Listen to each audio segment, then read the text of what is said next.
It's like Pandora's box.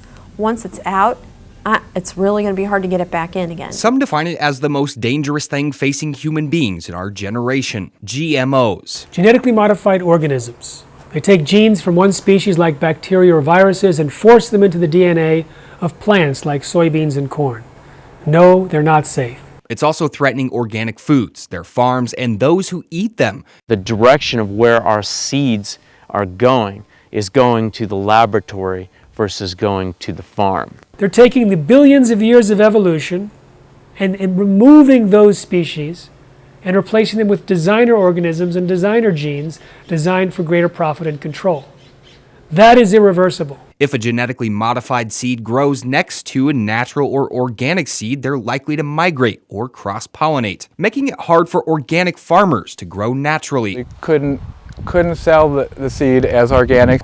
Basically, I would go from having, the potential of a couple $1,000s in seed to zero. Ultimately, that affects not just how we grow our food, but everything we eat. The genes already introduced into our environment cross-pollinate.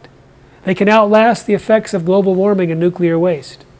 So we're affecting everyone who eats with an infant technology that's known to cause unpredicted side effects. But how much do you really know about genetically modified food? If you live in the United States, you're most likely eating GMOs or livestock who were fed GMOs. 88% of the corn grown in the U.S. has been genetically modified. GM foods are created by biotech companies like Monsanto, DuPont, and Syngenta. Their stated goal is to help farmers meet the needs of a growing population using technology some have never seen before. It was just absolutely unbelievable, the difference.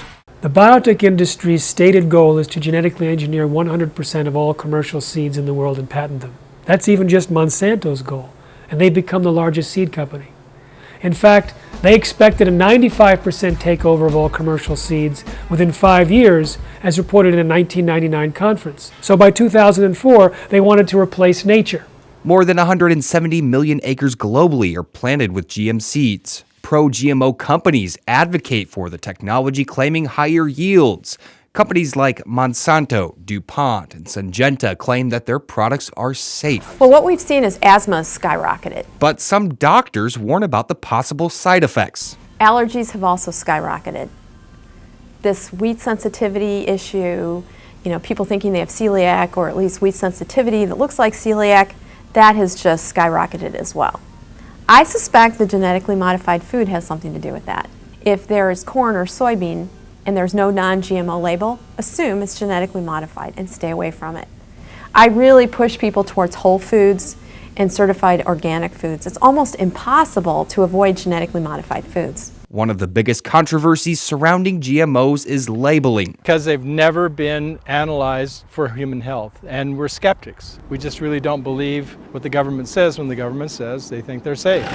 Unlike other controversial foods like trans fat, MSG, or artificial sweeteners, GMO ingredients are in foods rarely, if ever, identified on the label. And while the world watches, voters in California could become the first state to require companies like Monsanto, DuPont, and Syngenta to label their products. Travis Cook, NBC5 News.